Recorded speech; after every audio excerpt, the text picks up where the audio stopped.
खुलुमबाय। गोजोन फुंबिलि आरो रंजालि बैसागुनि आंनि गोसो गोरबोनि हामलायनायखौ बयनिसिमबो जासिहरबाय।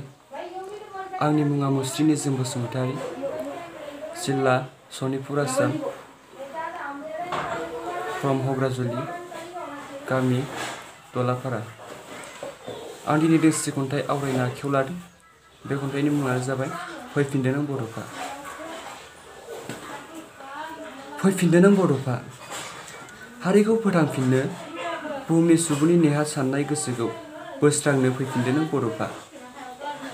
आद्रा जाबाय नोंनि सिमां बड'फा, हारिनि मोजां हाबा मावनो। हांमा थालांबाय नों जोहोलाव, हारिखौ गेरेमसा महर होनो। नोंनि आद्रा सिमांखौ जाफुंहोनो फैफिनदो नों बड'फा।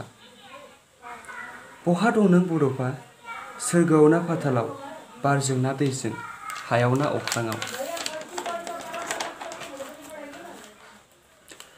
नेनानै दं बर'नि बयबो सुबुं, आंगो बिफा नों बड'फाखौ, फैफिनदो नों बड'फा।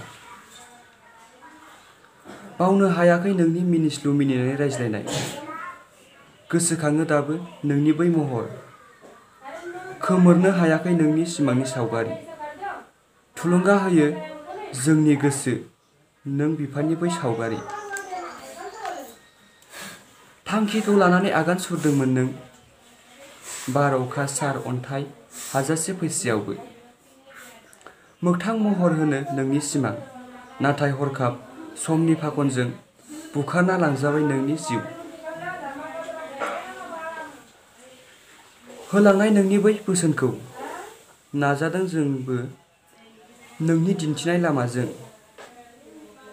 आगान सुरनो, हाजासे दुखु दाहा सहायना।